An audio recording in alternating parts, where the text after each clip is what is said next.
فوت شدہ بندے سے مطلب کوئی بات کی جا سکتی ہے یہ سوچ کے کہ جی اسے سن رہا ہے؟ قبر جو ہے یا تو یہ جنت کے باغیچوں میں سے ایک باغیچہ ہے اور حفرۃ من حفر النار، یا پھر جہنم کے گڑھوں میں سے ایک گڑھا ہے۔ نبی صلی اللہ علیہ وسلم سفارش کریں گے قبر میں؟ عذاب روح کو ہوتا ہے یا جسم کو ہوتا ہے یا دونوں ایٹ دا سیم ٹائم؟ ہر شخص کو اپنی اپنی پڑی ہوگی، باپ بیٹا سب رشتے ختم۔ خدا کا کانسیپٹ یہ ہمارے اندر انگرینڈ ہے، نیچرل ہے۔ تو جو چیزیں سمجھ میں نہیں آتی اس کا انکار کیوں کرتے ہیں؟ اگر خواب دیکھتا ہے کسی مرے ہوئے شخص کو تو کیا وہ برزخ میں جا کے روح ملاقات کر رہی ہوتی ہے؟ جو عالم برزخ کا عذاب ہے اس کے مقابلے میں جو عالم آخرت کا عذاب ہے وہ بہت بڑا ہے۔ جیسے سبز چادر بچھا دینا قبر میں، یا کلمہ لکھا ہوتا ہے وہ پورا رول کر کے، اور جو معافی مانگے بغیر یا عشاء کی نماز پڑھے بغیر جو سو جاتا ہے اس طرح سے، تو یہ تو میں سمجھتا ہوں دنیا کائنات کا سب سے بڑا رسک ہے۔ بسم اللہ الرحمن الرحیم، الحمدللہ والصلاۃ والسلام علی رسول اللہ وعلی آلہ وصحبہ اجمعین۔ السلام علیکم ورحمۃ اللہ وبرکاتہ۔ الحمدللہ ہمیشہ کی طرح جیسے کہ آپ کو پتہ ہے کہ بہت انٹرسٹنگ ٹاپکس پہ میں شیخ کے ساتھ جو ہے وہ مختلف پوڈ کاسٹ کیے ہیں، تو ایک اور بہت انٹرسٹنگ ٹاپک جس پہ بہت سے سوالات ہیں لوگوں کے، وہ ہے کہ برزخ کیا ہے، برزخ کی دنیا، روح کیا ہے، روح کا سفر، موت کے بعد کیا ہوتا ہے، قبر کا عذاب ہے کہ قرآن سے ثابت نہیں ہے، حدیث میں آتا ہے، اس کی کیا وجہ ہے، وغیرہ وغیرہ۔ تو لوگوں کے بہت سے سوالات ہوتے ہیں، تو ہو بیٹر دین ڈاکٹر صاحب؟ الحمدللہ ڈاکٹر صاحب اللہ کے لیے ہم سے محبت کرتے ہیں اور ہمیں ٹائم دے دیتے ہیں، ان کا بڑا شکریہ۔ السلام علیکم ورحمۃ اللہ وبرکاتہ۔ وعلیکم السلام ورحمۃ اللہ۔ شیخ کیسے ہیں آپ؟ خیریت اللہ سے؟ کا شکر الحمدللہ۔ ماشاءاللہ شیخ، بڑی آپ کی زبردست سرگرمیاں جاری ہیں، تو اللہ تعالیٰ آپ سے قبول بھی فرمائے، آپ کے علم میں عمل میں اضافہ کرے، لوگ بہت مستفید ہوتے ہیں ماشاءاللہ ان پوڈ کاسٹ سے۔ تو شیخ آج کا ماشاءاللہ جو ٹاپک ہے، جیسے میں نے بتایا کہ لوگوں کے سوالات اس پہ بہت زیادہ ہوتے ہیں، تو برزخ کا قرآن میں بھی ذکر ہے، حدیث میں بھی ذکر ہے، پھر علیین سجین کا بھی ذکر ہے۔ تو انشاءاللہ یہ کہ ہم ان سارے موضوعات پہ میں کچھ سوالات آپ سے کرنا چاہوں گا، لیکن سب سے پہلا سوال وہ روح کے بارے میں آپ سے کرنا چاہوں گا کہ کیا روح اور نفس سیم چیز ہے، اور روح کی نیچر کیا ہے، اور کیا اس پہ زیادہ بات کرنا ممنوع ہے کہ روح ایگزیکٹلی ہے کیا؟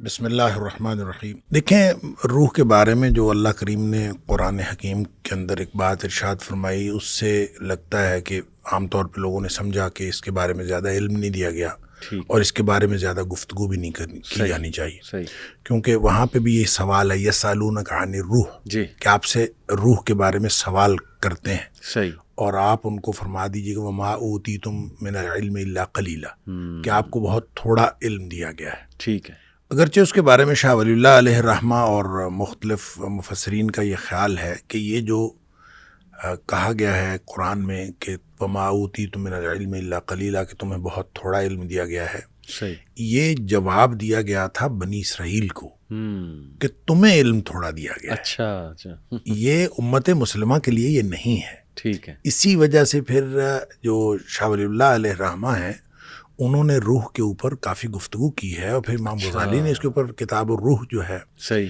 اور یہ مختلف ائمہ نے جو اس کے اوپر بات کی ہے وہ اسی بنیاد پر کی ہے کہ روح کے بارے میں ان کو تھوڑا علم دیا گیا تو ہمیں تو دیا گیا ہے، ٹھیک ہے، لہٰذا روح کی قسمیں کی ہیں، روح کے اندر جتنی یعنی اس کی جو مختلف حصے کیے ہیں، صحیح، اور ان حصوں کی مختلف خصوصیات بیان کی ہیں، جی جی جی، اس کے اندر ملکیت ہوتی ہے، اس کے اندر بہیمیت ہوتی ہے، مختلف قسم کی چیزیں۔ صحیح، کہنے کی بات یہ ہے کہ روح دراصل ایک ایسا آسمانی نقطہ ہے، یعنی شاہ ولی اللہ علیہ الرحمہ نے جو بات کی ہے وہ کہتے ہیں روح دو قسم کی ہوتی ہے، ایک روح جسمانی ہوتی ہے جی، جو جسم کے اعضاء کے آپس میں ملنے کے ساتھ اس کا تعلق ہوتا ہے، اچھا، ایک روحانی اور آسمانی روح ہوتی ہے۔ وہ جو روح نورانی ہوتی ہے، کہ نورانی نقطہ وہ آسمان سے آتا ہے، صحیح، اور انسان کے مرنے کے بعد وہ واپس چلا جاتا ہے، ٹھیک ہے، ٹھیک، لہٰذا وہ تو روح کو دو حصوں میں تقسیم کر کے وہ تو بے فکر ہو جاتے ہیں، وہ کہتے ہیں کہ بس یہ ایک روح آسمان سے آتی ہے، ایک روح جو ہے وہ جسم کے اندر موجود ہوتی ہے، تو روح جسمانی اور چیز ہے اور وہ اور چیز ہے۔ ٹھیک ہو، لیکن جب ہم اس کو اپنے سمجھنے کے لیے جو آپ نے کہا کہ سوالات مختلف ہوتے ہیں، اس میں روح بھی ہے، نفس کا ایک لفظ استعمال ہوتا ہے، اسی طرح ایک لفظ استعمال ہوتا ہے قلب کا، اسی طرح ایک لفظ استعمال ہوتا ہے فؤاد کا، یہ مختلف الفاظ ہیں تو فؤاد ہم عام طور پہ اس کا معنی دل کرتے ہیں، اسی طرح ٹھیک ہے، قلب کا معنی بھی دل کیا جاتا ہے، اور قرآن نے نبی پاک صلی اللہ علیہ وسلم نے قلب کو جسم کا مرکز قرار دیا ہے. سائنس اس کو مانتی نہیں ہے، سائنس کہتی ہے دماغ جو ہے وہ اس کا مرکز ہے. صحیح. تو ہو سکتا ہے کہ قلب سے مراد کوئی ایسی اصطلاح ہو، کوئی آرگن اس سے مراد نہ ہو، بلکہ قلب سے مراد کوئی ایسا میکانزم ہو جو دل اور دماغ، جو دو، ایک برین اور ایک ہارٹ، یہ جو دو مختلف آرگنز ہیں، ان کا کنیکشن کے ساتھ، زبردست، جو اس کنیکشن کے ساتھ ایک فینومینا انسان کے جسم کے اندر بنتا ہے، ہو سکتا ہے قلب سے مراد وہ ہو. بالکل صحیح. لہٰذا وہ مرکز ہے. صحیح. اس لیے ہمیں اس کے بارے میں زیادہ پریشان نہیں ہونا چاہیے. اور ویسے بھی سائنس ابھی ترقی کر رہی ہے اور ترقی پذیر ہے، تو سائنس جب کبھی حتمی نتیجہ دے گی تو ایسا ہو نہیں سکتا کہ وہ قرآن یا نبی پاک صلی اللہ علیہ وسلم کے فرمان کے خلاف ہو. اور یہ بات جو قرآن نے کہی تھی کہ سنریہم آیاتنا فی الآفاق وفی انفسہم، ہم ان قریب دکھاتے رہیں گے ان کو، یہ پے در پے ان کو نشانیاں ملتی رہیں گی، حتیٰ یتبین لہم انہ الحق، یہاں تک کہ ان کے اوپر یہ ثابت ہو جائے گا کہ قرآن ہی حق ہے. لہٰذا روح کے بارے میں ہمیں یہ کہنا کہ اس کے بارے میں گفتگو نہیں کرنی چاہیے، یہ میرا خیال ہے درست نہیں ہے. لیکن یہ بات ضرور کرنی چاہیے کہ روح ایک ایسی چیز ہے جس کی حقیقت کو لوگ سمجھ نہیں سکتے. مطلب جب آپ کے جسم میں جان نکل جاتی ہے، نفس عام طور پہ جان کو کہا جاتا ہے، تو جان نکل جاتی ہے، کیا نفس اور روح ایک چیز ہے؟ اس کے بارے میں بھی بحث ہے. لہٰذا آپ بحث جتنی مرضی کرتے جائیں، بات یہ ہے کہ ظاہری نظر آنے والے جسم کے علاوہ یہ کوئی ایک ایسی اینٹیٹی ہے انسان کے جسم کے اندر جو اللہ کریم نے اس کے اندر ڈالی ہے، اور جو قرآن نے کہا کہ وَنَفْسٍ وَمَا سَوَّاهَا فَأَلْهَمَهَا فُجُورَهَا وَتَقْوَاهَا، کہ ہم نے اس کو جب بنایا تو اس کے اندر دو قسم کے جو الہامات کر دیے، تقوی کا بھی، نیکی کا بھی، اور فجور کا بھی، برائی کا بھی. اس کے اندر یعنی دونوں الہامات موجود ہیں. اب وہ کس میں ہیں؟ وہ روح میں ہیں یا وہ نفس میں ہے. اگر یہ روح اور نفس دو مختلف چیزیں ہیں تو اس کا مطلب یہ ہے کہ پھر یہ روح اس کے اپنے تقاضے ہوں گے، نفس کے اپنے تقاضے ہوں گے. تو ایسا نہیں ہے. میرا خیال ہے یہ ایک ہی چیز ہے، ایک اینٹیٹی کے مختلف نام ہے یا مختلف قسم کی اس کی فنکشننگ ہے جس کی وجہ سے اس کے مختلف جگہ پہ مختلف نام ہے. لیکن ظاہری جسم جس کو ہم دیکھتے ہیں، اس کے علاوہ ایک ایسا انسان کے جسم کے اندر ایک ایسا حصہ ہے جو نظر نہیں آتا، اور نظر نہ آنے کی وجہ سے مغرب اس کے اوپر یقین نہیں کرتا. لہٰذا وہ جو سپرٹ جس کو ہم کہتے ہیں کہ ایک سپرٹ یا ایک سول ہے، اس کو وہ انکار کرتے ہیں. اس کے انکار کا نقصان یہ ہوا ہے کہ جسم کے تقاضے تو ملحوظ رکھے گئے ہیں، روح کے تقاضے ملحوظ نہیں رکھے گئے. اور اس کا نقصان یہ بھی ہوا ہے کہ پورا کا پورا جو ہمیں علمی ذخیرہ ملتا ہے مغرب سے، وہ سارے کا سارا جسم کے تقاضوں کو پورا کرنے کے لیے ہے، اور روح کا تقاضا جو ہے اس کے اندر مفقود ہے. لہٰذا آپ یوں کہہ سکتے ہیں کہ آدھی انسانیت وہ پردہ اخفاء میں رہتی ہے اگر آپ روح کے بارے میں بات نہ کریں، اور اسی طرح سے آدھی انسانیت کے تقاضے پورے نہیں ہوتے. جس طرح جسم کو غذا کی ضرورت ہے، اسی طرح روح کو غذا کی ضرورت ہے. تو روح کی غذا جو ہے وہی بتائے گا جس نے روح کے بارے میں پتہ بتایا، اور روح کے بارے میں بتایا جس نے. صرف اس وجہ سے تو ہم کسی چیز کا انکار نہیں کر سکتے کہ ہمیں نظر نہیں آتی. بہت ساری چیزیں ہیں جو نظر نہیں آتی، وہ ہیں. لہٰذا روح ہمیں نظر تو نہیں آتی لیکن وہ ہے، اور اس کا ایک تقاضا ہے. اور اگر روح کے تقاضے اسی بنیاد پر سارے کے سارے وہ یوں کہہ لیجئے کہ نظر انداز کر دیے گئے ہیں، اور صرف جسمانی تقاضے. اور وہ جو اقبال نے کہا تھا کہ شاخ نازک پہ جو آشیانہ بنے گا ناپائیدار ہوگا، تو وہ جو شاخ نازک ہے وہ ہے ہی صرف یہ کہ جسمانی مقاصد سامنے ہیں اور روحانی مقاصد موجود نہیں ہیں. لہٰذا اس بحث سے اصل میں جو نتیجہ نکلتا ہے وہ یہ کہ جب ہم ہر نظر نہ آنے والی چیز کا انکار کرتے ہیں تو آدھی انسانیت کے تقاضے وہ پس پشت چلے جاتے ہیں اور پس پردہ چلے جاتے ہیں، اور آدھی انسانیت کو آپ جسمانی طور پر جتنا مرضی کرتے رہیں. لہٰذا میرا خیال یہ ہے کہ جو روح موجود ہے اس کا اقرار بھی کرنا چاہیے اور اس کے تقاضوں کا خیال بھی کرنا چاہیے. اور لوگوں کا یہ جو سوال ہے، یہ سوال درست نہیں ہے کہ اگر ہر نظر نہ آنے والی چیز کا انکار کر دیں گے تو پھر بہت ساری چیزیں ہیں جس سے ہم محروم رہ جائیں گے. بالکل صحیح شیخ. دیکھیں یہ جو نفس کی 3 ٹائپس ہیں، نفس لوامہ، نفس امارہ، نفس مطمئنہ. میں ایک اسکالر کو سن رہا تھا، وہ اس طرح کہہ رہے تھے کہ روح اگر ہارڈ ویئر ہے تو یہ 3 چیزیں اس کا سافٹ ویئر ہے. تو اس طرح بھی انڈرسٹینڈ کرنا, یعنی آپ نے کہا نا کہ ہو سکتا ہے یہ ایک ہی چیزیں ہوں, اور جیسے نفس لوامہ جو ہے وہ فَأَلْهَمَهَا فُجُورَهَا وَلَا تَقْوَاهَا وَتَقْوَاهَا سوری. تو یہ دیکھیں نا, وہ ضمیر کا بھی یہی کام ہے کہ نیکی اور بدی کی پہچان. اصل میں پتہ کیا ہے, یہ جو نفس لوامہ یا نفس مطمئنہ یا نفس امارہ, یہ جو 3 قسمیں ہیں, یہ تو قرآن کی 3 اصطلاحات ہیں, اس سے یہ نکال لی گئیں. اور جہاں بھی قرآن نے یہ تینوں اصطلاحات استعمال کی ہیں وہ دراصل فنکشننگ ہی کی بات ہے, جو میں پہلے بات کر رہا تھا کہ وہ نفس کی فنکشننگ ہے, کہ آپ جب ان النفس لامارۃ بالسوء, ٹھیک ہے, کہ یہ جو جسم ہے, یہ جو نفس ہے, یہ ہمیشہ برائی کی طرف دعوت دیتا ہے, الا ما رحم ربی, سوائے اس نفس کے جس کے اوپر اللہ کی رحمت ہو جائے. تو یہ برائی کی طرف دعوت دینے والا نفس کوئی الگ نفس نہیں ہے, یہ نفس کی ایک کیفیت ہے کہ یہ برائی کی طرف دعوت دے رہا ہو. جب یعنی الا ما رحم ربی کا مطلب یہ ہے کہ جب اس کے اوپر اللہ کی رحمت ہو جائے تو پھر وہ ختم ہو جائے گا, وہ معاملہ, اس کی کیفیت چینج ہو جائے گی. تو اس کا مطلب یہ کیفیات ہے. اسی طرح لفظ لوامہ جو ہے وہ بھی اسی طرح ملامت کرنے والا, جس کو آپ ضمیر کہہ لیں, آپ کوئی اور, وہ ملامت کرنے والا ہے, وہ بھی اس کی کیفیت ہے. ہم نے اس کو درمیان میں رکھ دیا کہ جو ملامت نہیں کرتا وہ امارہ ہے, جو ملامت کرتا ہے وہ لوامہ ہے. وہ نفس لوامہ, یہ جو قرآن نے قسم اٹھائی تو ملامت کرنے والے نفس کی.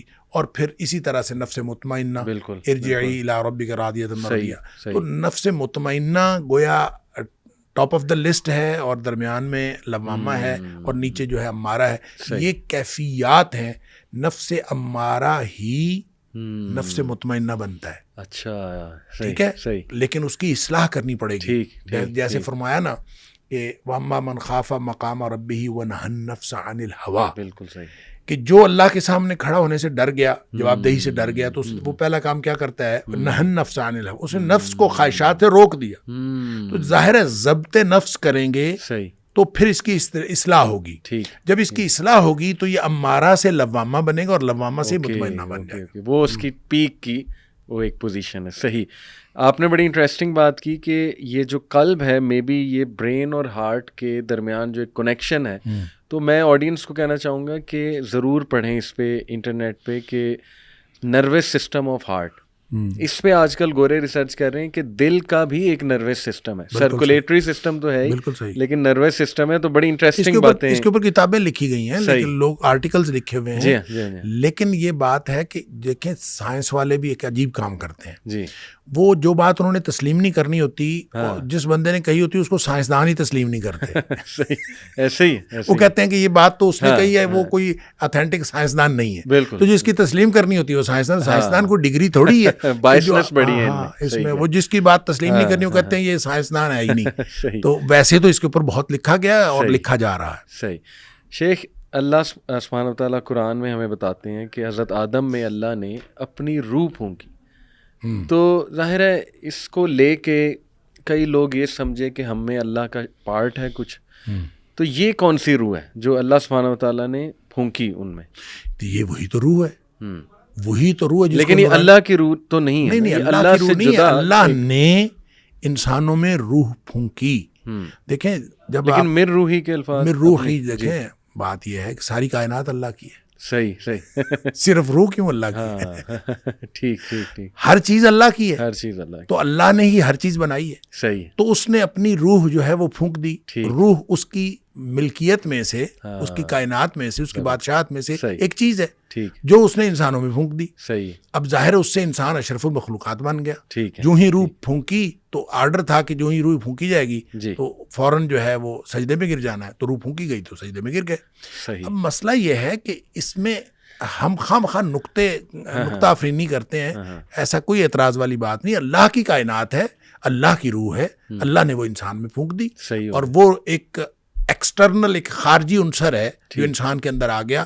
پتلا بنایا تھا مٹی کا, اس کے اندر روح پھونکی تو اس کو آپ کہہ دیں جان پڑ گئی, اس کو آپ کہہ دیں زندگی آ گئی, آپ اس کو کہہ دیں روح آ گئی, آپ اس کو کہہ دیں نفس آ گیا, آپ اس کا کوئی بھی نام, اس کا دل دھڑکنا. دیکھیں نا سائنسدان کتنی اچھی بات کرتے ہیں, بالکل میڈیکل سائنٹسٹ, بالکل صحیح. کہ آدمی فوت ہو گیا اور وہ حرکت قلب بند ہو جانے کی وجہ سے فوت ہو گیا. اب کتنی آپ اندازہ کریں کتنی لاجیکل وجہ جو بتاتے ہیں ہمیں. بالکل حرکت قلب بند ہوتی ہے تو بندہ مرتا ہے. ہاں ایسے ہی کامن سینس کی تو کامن سینس کی بات ہے. تو وہ کہتے ہیں حرکت قلب بند ہو جانے کی وجہ سے بندہ. تو بات اصل میں یہ ہے کہ یہ وہ چیزیں ہیں جو نہ ہماری سمجھ میں آتی ہے نہ سائنسدانوں کی سمجھ میں آتی ہے. تو جو چیزیں سمجھ میں نہیں آتی اس کا انکار کیوں کرتے ہیں؟ اب اس کا اقرار کریں. کیوں؟ جب ہمارے لیے تو اللہ کا شکر ہے, ہم اللہ کا شکر کریں کہ ہم وابستہ ہیں وحی الہی سے. صحیح. ہمارے پاس جواب ہے, ہمیں وہاں سے بتا دیا گیا ہے. ہمیں وحی الہی نے جو بات بتا دی, نظر آتی ہے نہیں نظر آتی, ہمارا اس کے اوپر ایمان ہے. تو اس لیے ہم کہتے ہیں کہ ایمان اتنی بڑی نعمت ہے کہ جس کو مل جائے اس سے بڑی اور نعمت کوئی نہیں ہے. تو ان کے لیے بھی کوشش کرنی چاہیے اور ان کو بھی کوشش کرنی چاہیے کہ وحی الہی کے ساتھ جڑ کے دیکھ لیں, ہو سکتا ہے ان سارے سوالوں کا جواب مل جائے. صحیح. میں ایک انٹرسٹنگ بات شیخ آپ سے شیئر کرتا ہوں اور آڈینس سے بھی, کہ یہ ہم سنتے ہیں نا الست کا جو پیکٹ تھا کہ اللہ سبحانہ و تعالیٰ نے تمام آدم علیہ السلام کے بچوں سے پیکٹ لیا تھا کہ کیا میں تمہارا رب ہوں. تو ایک 1990 کی دہائی میں یونیورسٹی آف کیلیفورنیا میں ریسرچ ہوئی, نان مسلم, اس کو جو لیڈ کر رہا تھا ریسرچ کو وہ ہندو نیورو سائنٹسٹ تھا. انہوں نے دیکھا یہ کہ ایپیلیپسی کے جو پیشنٹس ہیں, مرگی کا دورہ جنہیں پڑتا ہے, ان کے برین یہاں پہ فرنٹل لوب پہ سامنے پروبز لگائے, اور پروبز لگا کے پھر ظاہر ہے انہوں نے ان کے برین کو وہ اسٹڈی کیا, ایم آر آئی اسکین یا جو بھی وہ کرتے ہیں پروسیجر ہوتا ہے. تو انہوں نے نوٹ کیا کہ جب وہ لوگ, ان کو ہوش آیا ایک دم سے, تو وہ بہت اسپرچول فیل کر رہے تھے, اور ان کا یہ فرنٹل لوب جو تھا نا, جب اس کو ایکٹیو کیا گیا پروبز کے ذریعے, ذرا اس کو ایکٹیویٹی دی گئی, تو وہ اللہ کی باتیں کرنے لگ گئے, گاڈ کی باتیں کرنے لگ گئے, اور وہ بہت زیادہ ایسی باتیں جو روحانیت سے جن کا بہت تعلق ہے. تو انہوں نے ثابت کیا اس ریسرچ ٹیم نے کہ خدا کا کنسیپٹ یہ ہمارے اندر انگرینڈ ہے, نیچرل ہے, نیچرل فطرت میں ہے, انسٹنکٹ ہے ہمارا, اور فرنٹل لوب جو دماغ کا سب سے ذہین حصہ ہے وہ اس کے لیے رسپانسیبل ہے. تو یہ میں نے کہا ایک شیئر کروں, جو آپ بات کہہ رہے ہیں دیکھیں بالکل ٹوٹلی اس سے بھی یہ چیز میچ ہو رہی ہے. شیخ, حضرت جبرائیل کو بھی اللہ نے روح کہا ہے, تو اس کو کیسے سمجھیں گے؟ وہ تو صرف آپ یوں کہہ لیجئے کہ جبریل علیہ السلام کا ایک نام ہے, ٹھیک ہے, روح الامین. اچھا. تو ان کو جب روح کہا ہے تو یہ صرف ان کا نام رکھا ہے. دیکھیں فرشتہ جو ہے وہ ویسے تو ایک نورانی مخلوق ہے, تو اگر ان کو روح کہا جائے کہ وہ اس قبیل کی چیز ہے تو بھی بات ٹھیک ہے, کوئی سی قبیل کی چیز ہے, ٹھیک ہے. اور لیکن اگر اس کو قرآن نے روح الامین کہا, اور جہاں بھی قرآن نے روح کا ذکر کیا اس طرح سے کہ اس کو ایک پرسنالٹی کے طور پر, تو اس سے مراد جبریل امین ہے. لہٰذا وہاں آپ روح اس کا ترجمہ یہ نہیں کر سکتے کہ ارواح ہے. صحیح. تو وہ قرآن نے جب اسپیسیفکلی جبریل علیہ السلام کے لیے ایک نام لفظ استعمال کر دیا, ٹھیک ہے. تو اب بات یہ ہے کہ اگر وہ عالم ارواح کی قسم سے ہیں, صحیح, تو فرشتے نورانی مخلوق ہیں, روح نورانی نقطہ ہے, وہ ایکسٹرنل وجود ہے, وہ انسان کے اندر انگرینڈ کیا گیا ہے. صحیح ہے. تو اس طرح بھی ٹھیک ہے. ٹھیک ہے. اور اگر صرف کہیں کہ جبریل علیہ السلام کا نام ہے تو بھی ٹھیک ہے. بالکل ٹھیک, بالکل ٹھیک, زبردست. اچھا, یہ میں آپ کو بتاؤں کہ اب سائنس اس کا تو انکار کرتی ہے جی کہ سول نہیں ہے, اس کی کوئی ہمارے پاس اوتھینٹک وہ نہیں ہے, ایویڈنس نہیں ہے. لیکن ایک بڑی انٹرسٹنگ چیز ہے شیخ, نیئر ڈیتھ ایکسپیرینس. اس پہ تو باقاعدہ کتابیں لکھی, میں کچھ کتابوں کے نام جو ہے نا وہ بتا بھی دیتا ہوں. گیز انٹو ہیون, یہ one of the best sellers book ہے, اور اس میں بات کی آتھر نے ان لوگوں کی, ان سے انٹرویو لیا جن کو کوما ہو جاتا ہے, یا ایکسیڈنٹ کے موقع پہ آدھی موت کی حالت میں ہوتے ہیں, آدھی زندگی کی حالت میں, یا کارڈیک اریسٹ ہوا تو وہ بھی آدھی موت کی حالت آدھی زندگی کی حالت. تو اس حوالے سے پھر لائف آفٹر لائف, یہ تو بیسٹ سیلنگ کتاب ہے, اور یہ اس کی تقریباً 13 ملین کاپیز جو ہے نا وہ سولڈ ہوئی ہیں. اس میں بھی نیئر ڈیتھ ایکسپیرینسز اور امیجن ہیون, جان برکے کی کتاب ہے. تو میں بتانا ایکچولی یہ چاہ رہا ہوں کہ دیکھیں یہ ایک بڑی کامن تھیم ہے ویسٹ میں. تو اس کو سن کے, بلکہ اس پہ ریسرچ بھی ہوئی ہے, ریسرچ پیپرز لکھے گئے ہیں نیئر ڈیتھ ایکسپیرینس میں. تو اس کو سن کے جو ہے نا وہ اب سائنٹسٹ یہ کہتے ہیں کہ دیکھیں مے بی برین میں کانشیسنیس جو ہے نا, یعنی جو وہ روح کو کانشیسنیس کہہ رہے ہیں ان شارٹ, تو وہ کہتے ہیں کہ جب انسان مر جاتا ہے, لیکن بات مے بی سے شروع ہوتی ہے. ہاں میں بھی وہ ظاہر ہے آپ کو پتہ ہے کہ آپ نے جو بات کی کہ اگر وہ اسی بات کو مانیں گے جو ان کے اس آئیڈیالوجی کے ساتھ فٹ بیٹھ رہی ہے, ورنہ وہ کوئی اور نام اسے دے دیں گے. جیسے اسٹیفن ہاکنگ انٹیلیجنٹ ڈیزائن کو مانتا تھا, لیکن وہ اتنا اس میں بائسنس تھی, اس نے کہا کہ نہیں گاڈ نہیں ہے, یہ کوئی انرجی ہے, تو وہ انرجی پہ ڈال دیا سارا اس نے. تو اسی طرح دیکھیں یہ انہوں نے بتایا کہ نیئر ڈیتھ ایکسپیرئنس جنہیں ہوتا ہے ان لوگوں کو نا روشنی سی نظر آتی ہے, ایک ٹنل بہت لمبی سرنگ سی نظر آتی ہے اور اس میں بڑی سپیڈ سے جا رہے ہیں, پھر آگے لائٹ ہوتی ہے, پھر کوئی مسکرا کے انہیں مل رہا ہے. یعنی اس طرح کی عجیب و غریب انہوں نے باتیں اٹھ کے کی کہ ہمیں یہ دکھائی دیا, ہمیں یہ نظر آیا. تو اس کو دیکھ کے سائنٹسٹ یہ کہتے ہیں کہ دیکھیں جب انسان مر جاتا ہے تو 1 گھنٹے تک برین اس کا زندہ رہتا ہے, تو برین جیسے خواب کریٹ کر سکتا ہے اسی طرح یہ سینز بھی کریٹ کر سکتا ہے. لیکن حیران کن بات یہ کہ سب کو ہی سیم سینز, ملتے جلتے سینز جو ہے نا وہ نظر آتے ہیں. تو آئی تھنک یہ بھی بڑی انٹرسٹنگ چیز ہے کہ واقعی کچھ تو ہے. دیکھیں بات یہ ہے کہ اللہ تعالیٰ نے نیند کو موت کی بہن قرار دیا. صحیح. اور بلکہ قرآن میں اللہ تعالیٰ نے فرمایا کہ موت ہے, نیند بھی موت ہے. صحیح. فرق صرف اتنا ہے کہ اس کے بعد انسان کی دوبارہ زندگی ہو جاتی ہے, اس کے بعد نہیں ہوتی.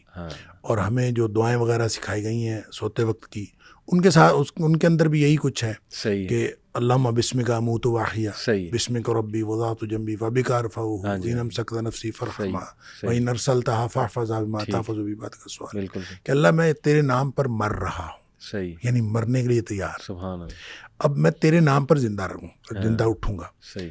اگر تو مجھے دوبارہ نہ اٹھائے, اس کو روک لے, مطلب روح تو نکل گئی ہے. صحیح. صحیح. اگر تو اس کو روک لے تو پھر اس کے اوپر رحم کرنا. صحیح. اور اگر تو اس کو واپس کر دے صحیح. تو پھر اس کے اوپر اسی طرح سے فضل کرنا جس طرح تو کرتا ہے اپنے نیک بندوں کے اوپر. اب یہ دیکھیں یہ بالکل کلیئر کٹ ہے کہ یہ موت بھی جو ہے, یہ نیند جو ہے یہ بھی موت. تو اس کے درمیان میں ایک ہے بے ہوشی. صحیح. صحیح. کہ آپ سینس لیس ہو جاتے ہیں کسی وجہ سے. اچھا, نیند کے خواب تو آپ سب نے, ہم سب نے ایکسپیرینس کیے ہیں. یہ بے ہوشی والے خواب کبھی ایکسپیرینس نہیں ہوا ہوتا عام طور پر. مجھے ایک دفعہ یہ ایکسپیرینس ہوا خود. اچھا. کہ مجھے ایکسیڈنٹ ہوا تو پاؤں میں چوٹ لگی. صحیح. اور کوئی ایسا مطلب زخم آیا کہ بہت ایک خون کا فوارہ تھا, بالکل پھوٹ رہا تھا. اچھا. خیر میں وہاں یہ جو ڈیوائیڈر ہے سڑک کا اس کے اوپر بیٹھ گیا, تو وہ بیٹھنے کی وجہ سے ٹانگ چونکہ نیچے تھی نا تو خون اور زیادہ نکلا. اچھا, اس دوران مجھے یہ یاد ہے کہ میں ڈیوائیڈر کے اوپر بیٹھا اور اس کے بعد مجھے کچھ نہیں یاد. اچھا, اس کے بعد کیا یاد ہے وہ میں بتاتا ہوں آپ کو.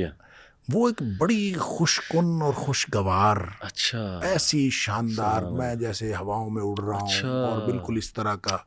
مطلب آپ پہلے جب میں بیٹھا تھا تو ایکسیڈنٹ کے بعد آپ کو پریشانی, سڑک پہ پڑے ہوں آپ تو کتنی پریشانی ہوتی. پھر جو ہی مجھے ہوش آیا ہے تو میں سڑک پہ لیٹا ہوا تھا اور ارد گرد لوگ تھے اور وہی پریشانی پھر شروع ہو گئی. اچھا, اس کے درمیان میں بڑا ہی پرسکون وقت ہے. اچھا, ویری انٹرسٹنگ. تو میں یہ کہتا ہوں کہ اگر موت ایسی ہے تو انشاءاللہ وہ تو راحت کا سامان ہے. جیسے نبی پاک صلی اللہ علیہ وسلم نے فرمایا کہ وہ صبح شام کی دعاؤں میں جو دعا آتی ہے, اللہم اصلح لی دینی الذی هو عصمت امری واصلح لی دنیای التی فیہا معاشی واصلح لی آخرتی التی فیہا معادی واجعل الحیات زیادۃ لی فی کل خیر واجعل الموت راحۃ لی من کل شر. اللہ میری موت کو ہر قسم کے شر سے راحت کا سامان بنا دے. تو اس کا مطلب ہے موت, جب مومن کی موت آتی ہے نا تو وہ تو خوش کن ہے. صحیح. اور ایک بڑے خوشگوار تجربہ ہے. اور اس کے بعد بلکہ وہ جو حدیث کے اندر آتا ہے کہ مومن کو تو موت سے پہلے اس کے کان میں خبر دی جاتی ہے. اچھا. موت کا فرشتہ آ کے کان میں کہتا ہے اے پاکیزہ روح, صحیح, نکلو. صحیح. اب اس کو کہا جا رہا ہے نکلو. صحیح. ابھی وہ نکلی نہیں ہے. صحیح. ٹھیک ہے, نکلنے سے پہلے پیغام آیا. اس کو کہا جا رہا ہے نکلو الی مغفرۃ من اللہ و رضوان. صحیح. اللہ کی مغفرت اور اللہ کی خوشنودی تیرا انتظار کر رہی. واہ. اب آپ اندازہ کریں کہ جس کو دنیا میں پڑے ہوئے یہ خبر ملے, کیا بات, کہ اللہ کی خوشنودی اور اللہ کی مغفرت میرا انتظار کر رہی ہے. جی. تو اب اس کا مطلب یہ ہے کہ وہ تو فوراً نکلے گا. اللہ. بھاگے گا. بالکل. تو یہی فرمایا کہ اس کی پھر روح یوں نکلتی ہے فتخرج تسیل، یوں بہاؤ کی صورت میں فوراً بہتے ہوئے نکلتی ہے، کما تخرج القطرۃ من فی السقا، جس طرح سے مشک پانی کی بھری ہوئی ہو اور اس میں سے اس کا بند کھول دیا جائے تو فوراً پانی نکل جاتا ہے. صحیح. اب یہ مشک کی یعنی آپ بوتل پانی کی بھری ہوئی ہے نا، اس کو آپ الٹ دیں تو فوراً پانی نہیں نکلتا. اس کو کھول کے آپ الٹ دیں تو فوراً تو پانی نہیں نکلتا. بالکل صحیح. مشک جو ہے پانی کی، وہ چمڑے کی مشک ہوتی ہے، اس کا دھانا اور اس کا پیٹ برابر ہوتا ہے. جی جی جی جی. اور اس کو اگر باندھا ہوا ہو جی تو اس کو کھولتے ہیں تو وہ فوراً نکل جاتا ہے، کیونکہ اس کا دھانا اور پیٹ برابر ہوتا ہے. صحیح صحیح صحیح صحیح. لہٰذا یہ مثال یہ بتاتی ہے کہ جب مومن کی موت آتی ہے تو انتہائی خوشگوار مرحلہ اس کے اوپر آتا ہے.